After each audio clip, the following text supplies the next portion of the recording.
Hello everyone, welcome back to Shiksha chamber. आज की इस वीडियो के अंदर हम डिस्कस करने वाले हैं हमारा पार्ट 1 स्पेसिफिक रिलीफ एक्ट 1963 से, जिसको प्रिलिमिनरी के नाम से जानते हैं। इसके अंदर टोटल सेक्शन 1 to 4 है। तो आज हम यही सेक्शन डिस्कस करने वाले हैं जो कि 1 to 4 से है। तो चलिए बिना किसी देरी के शुरू करते हैं। हमारा सबसे पहला सेक्शन नंबर 1। सेक्शन नंबर 1 सबका एक ही फेवरेट सेक्शन होता है, जो कि बात करता है शोर टाइटल एक्सटेंड एंड कमेंसमेंट की। शोर टाइटल क्या है स्पेसिफिक रिलीफ एक्ट का? इस एक्ट को हम किस नाम से जानते हैं? इसको हम जानते हैं द स्पेसिफिक रिलीफ एक्ट 1963 के नाम से। दूसरी, एक्सटेंड। एक्सटेंड कहाँ कहाँ होता है? ये होल ऑफ इंडिया के ऊपर एक्सटेंड होता है विद जम्मू एंड कश्मीर, क्योंकि जो रीऑर्गेनाइजेशन एक्ट आया था 2019 के अंदर, उसने इसको एप्लीकेबल कर दिया कहाँ? जे एंड के ऊपर भी। ठीक है। और इसकी कमेंसमेंट कि ये कमेंस कब हुआ, फोर्स में कब आया था? ये एक्ट फोर्स के अंदर आया था 1 मार्च 1964 को। तो ये था हमारा सेक्शन 1 जो शो टाइटल एक्सटेंड और कमेंसमेंट की बात करता है। शो टाइटल इसका स्पेसिफिक रिलीफ एक्ट 1963 है, होल ऑफ इंडिया के ऊपर एप्लीकेबल होता है। और कमेंसमेंट क्या है इसकी? कमेंसमेंट डेट है इसकी 1 मार्च 1964। तो चलिए बढ़ते हैं हमारे सेक्शन नंबर 2 के ऊपर। सेक्शन नंबर 2 जो है वो डेफिनेशन क्लॉज है। इसके अंदर डेफिनेशंस दी गई हैं। इसके अंदर टोटल 5 डेफिनेशंस दी गई हैं। सबसे पहली जो डेफिनेशन है वो है ऑब्लिगेशन की, जो 2A के अंदर दे रखी है। ऑब्लिगेशन का मतलब होता है every duty enforceable by law. देखिए जो SRA है ना, वो किसकी बात करता है? वो ड्यूटी जो कि लॉ के लीगल ड्यूटी की बात कर रहा है। यहाँ मॉरल ड्यूटीज की बात नहीं की गई है। सेक्शन 2A के अकॉर्डिंग ऑब्लिगेशन होगा every duty enforceable by law is obligation. अब लीगल ड्यूटी और मॉरल ड्यूटी क्या होती है, इसको थोड़ी देर बाद एक एग्जांपल के थ्रू डिस्कस करते हैं। पहले देख लेते हैं ऑब्लिगेशन के रिगार्डिंग एक इलस्ट्रेशन। देखिए ए ने कांटेक्ट किया बी के साथ। क्या कांटेक्ट था उनका? कि वो 1 मार्च 2024 को ए ने क्या है, गुड्स डिलीवर करने बी को। और बी इधर क्या ड्यूटीज बनती है? ए की ड्यूटी बनती है कि वो 1 मार्च 2024 को गुड्स डिलीवर करेगा बी को। और बी की क्या ड्यूटी बनती है? बी की ड्यूटी बनती है कि वो उसको पेमेंट करेगा उन गुड्स की जो ए ने डिलीवर किए। तो यहाँ दोनों एक कॉन्ट्रैक्ट के अंदर, लीगल कॉन्ट्रैक्ट के अंदर, जो लॉफुल कॉन्ट्रैक्ट है उसके अंदर एक दूसरे को बाइंड कर रहे हैं। एक कर रहा है कि वो उसको गुड्स डिलीवर करेगा और दूसरा कि वो उसको पेमेंट करेगा उन गुड्स की डिलीवरी के ऊपर। तो ये जो ड्यूटीज है, अगर इन दोनों में से किसी एक का भी ब्रीच हुआ तो उसके लिए स्पेसिफिक रिलीफ एक्ट क्या करेगा? आपको रिलीफ रेमेडी अवेलेबल करवाएगा। ठीक है। आपको SRA के अंदर जाकर रेमेडीज मिलेंगी। अब क्या होता है? अब मॉरल ड्यूटी को समझते हैं। ये तो बात होगी लीगल ड्यूटी की। मॉरल ड्यूटी क्या होती है? फॉर एग्जाम्पल एक स्विमिंग पूल है, ठीक है, और उसके अंदर एक आदमी डूब रहा है। ठीक है, उसका कोई स्विमिंग का कांटेक्ट वगैरह कुछ उसने किया नहीं हुआ, कुछ नहीं, बस एक आदमी है, वो छलांग लगा देता है स्विमिंग पूल के अंदर और बाकी जो लोग वहां खड़े हुए हैं वो देख रहे हैं उसको डूबते हुए। तो अब यहाँ पे वो जो उस पर्सन जो डूबा है, वो उसकी जो लीगल रिप्रेजेंटेटिव्स हैं, जो उसकी फ्रेंड्स वगैरह कुछ भी है, वो अब SRA के अंदर क्लेम नहीं कर सकते कोई भी रिलीफ। क्यों? क्योंकि वो मॉरल ड्यूटी हो गई उन लोगों की। वो मॉरल ड्यूटी थी, उनको मोरल थे उनके। अगर वो चाहते तो वो उनको बचा सकते थे, लेकिन वो उन्होंने नहीं बचाया। ठीक है, तो यहाँ कंपेल नहीं किया जा सकता SRA के अंदर उन लोगों को। ठीक है, तो ये था हमारा ऑब्लिगेशन 2A के अंदर। अब हम बात करते हैं 2B के अंदर जो दे रखा है वो है सेटलमेंट। सेटलमेंट का मतलब यहाँ क्या है? Settlement means an instrument where by the destination or devolution of successive interest of movable or immovable property is dispose of or is agreed to be dispose of. इन्होंने बोला है इंस्ट्रूमेंट। इंस्ट्रूमेंट क्या होता है? इंस्ट्रूमेंट एक को legal written document को हम इंस्ट्रूमेंट बोल देते हैं। ठीक है, instrument where by the destination यानी कि किसी इंस्ट्रूमेंट के, इसका मतलब ये है कि अगर क्या कर रहे कोई भी मतलब पार्टीज के अंदर कोई डिस्प्यूट है किसी इमूवेबल या फिर मूवेबल प्रॉपर्टी के रिगार्डिंग, तो जिस पॉइंट पे उसको डिस्पोज ऑफ करने के लिए वो पार्टीज एग्री हो रही हैं उसको हम बोल देते हैं सेटलमेंट। ठीक है।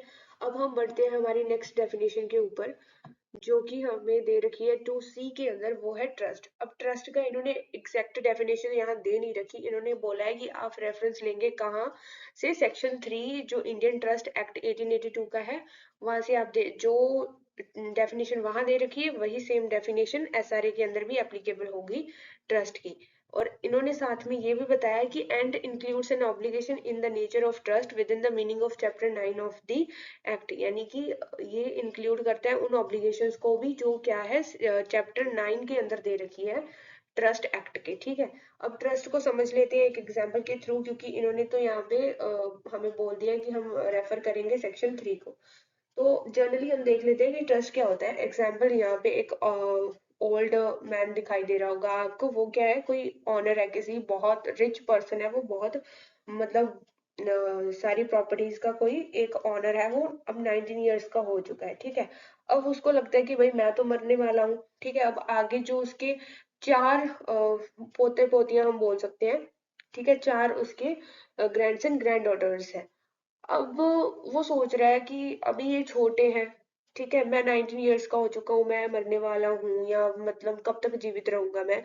तो मैं क्या करता हूँ, एक उसका एक बहुत ही भरोसेमंद आदमी होता है पीटर, जो हमने इधर ट्रस्टी जिसको लिखा हुआ है, शो किया हुआ है, उसको वो क्या कर देता है, ट्रस्टी अपॉइंट कर देता है, और उसको बोलता है कि ये जो मैं अपनी प्रॉपर्टीज है ना, जब तक मेरे बेनिफिशरीज क्या हैं, मतलब मैच्योर नहीं हो जाते, तब तक मैं तुम्हें सौंपता हूँ, तुम्हें इनकी रखवाली करनी होगी। जैसे ही वो मैच्योर हो जाएंगे, तुम क्या करोगे, ये प्रॉपर्टी उनको दे दोगे। तो ठीक है, यहाँ पे जिसने जो जिसकी प्रॉपर्टी थी वो तो ओनर हो गया, जिसने उस टाइम पर उस प्रॉपर्टी को होल्ड किया, जिसको उसने अथॉरिटी दे दी कि आप इतने टाइम के लिए उस प्रॉपर्टी को होल्ड करके रखोगे, उसको बोल देते हैं ट्रस्टी। और जो जिसके लिए किया जाता है इन प्रॉपर्टी होल्ड, वो होते हैं बेनिफिशरीज। ठीक है, तो ये सारा प्रोसेस होता है ट्रस्ट का, इसको हम बोल देते हैं generally trust. To desire to create trust in favour of his grandson, जो 19 ईयर्स का पर्सन है, वो to desire to create trust in favour of his grandson, he appoints a person, जो कि हमने अभी देखा है मिस्टर पीटर। ठीक है, जो क्या करेगा, टेक केयर करेगा उस प्रॉपर्टी की, जब तक ही क्या है उसके बेनिफिश जो उसके ग्रैंडसन ग्रैंड डॉटर्स हैं वो क्या नहीं हो जाते, मेजोर नहीं हो जाती। तो ये था ट्रस्ट, जनरली हमने इसका मीनिंग देख लिया। अब हम बढ़ते हैं हमारी नेक्स्ट डेफिनेशन के ऊपर, जो कि है ट्रस्टी 2D के अंदर दे रखी है। अब ट्रस्टी क्या होता है, अभी हमने पीछे भी बात कर रही है कि एक पर्सन जो कि क्या करता है, उस प्रॉपर्टी को होल्ड करके रखता है कुछ टाइम के लिए, उसको हम बोल देते हैं ट्रस्टी। तो इन्होंने भी यही बता रखा है, ट्रस्टी कौन होगा, ये इंक्लूड करते हैं एवरी पर्सन को होल्डिंग प्रॉपर्टी इंटरेस्ट, जो भी पर्सन ट्रस्ट के अंदर प्रॉपर्टी होल्ड कर रहा है उसको हम क्या बोल देंगे, ट्रस्टी। जैसे कि पिछले एग्जांपल के अंदर हमने मिस्टर पीटर को देखा था, वो क्या थे, वो ट्रस्टी ही थे। ठीक है, अब हम बढ़ते हैं हमारी नेक्स्ट डेफिनेशन के ऊपर, जो कि है 2E। इसके अंदर बता रखा है कि अगर मतलब कोई SRA के अंदर कोई वर्ड डिफाइन नहीं किया गया है, तो वो हम कहाँ से उसको देखेंगे, हम देखेंगे उसको कॉन्ट्रैक्ट एक्ट से। यानी कि कॉन्ट्रैक्ट एक्ट को भी हम प्रेफर कर सकते हैं जब कभी हमें किसी वर्ड का कोई पर्टिकुलर मीनिंग नहीं मिल रहा हो। तो इसीलिए हमने पिछली वीडियो के अंदर डिस्कस किया था कि ये जो एक्ट है वो एग्जॉस्टिव एक्ट नहीं है, क्योंकि इसके अंदर काफी सारे एक्ट्स को हम इंक्लूड कर सकते हैं। यानी कि कभी कभी हमें हो सकता है कॉन्ट्रैक्ट की हेल्प लेनी पड़ जाए, या किसी और एक्ट की। ठीक है, तो इसलिए ये क्या है, एक नॉन एग्जॉस्टिव एक्ट है। तो यहाँ तक थी हमारी 5 डेफिनेशन। सबसे पहले हमने पढ़ा ऑब्लिगेशन, उसके बाद सेटलमेंट, फिर हमने पढ़ा ट्रस्ट, ट्रस्ट किसे कहते हैं, फिर हमने पढ़ा ट्रस्टी किसे कहते हैं, और लास्ट में हमने देखा कि जो वर्ड्स डिफाइन नहीं किए गए हैं SRA के अंदर, उसको हम इलस्ट्रेटिव करेंगे कहाँ से, कॉन्ट्रैक्ट एक्ट 1872 से।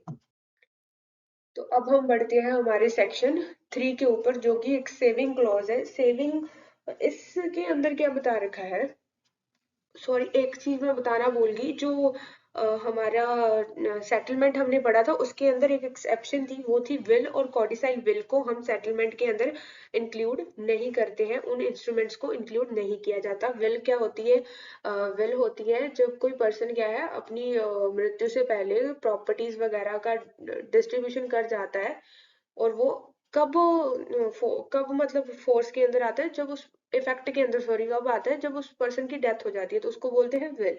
और एक था उसके अंदर कोडिसिल विल, कि अगर उसने क्या है पहले विल लिख दी, अब उसके अंदर उसको लगता है कि कुछ चेंजेस करने हैं, तो वो उन चेंजेस करने के बाद एक पेपर और उसके साथ अटैच कर देता है उस चेंजेस के बाद डिक्लेरेशन का, तो उसको हम बोल देते हैं कोडिसिल विल। तो ये दो चीजें सेटलमेंट के अंदर इंक्लूड नहीं होती हैं। अब हम बढ़ते हैं हमारे सेक्शन 3 के ऊपर, जो कि बात करता है सेविंग्स की।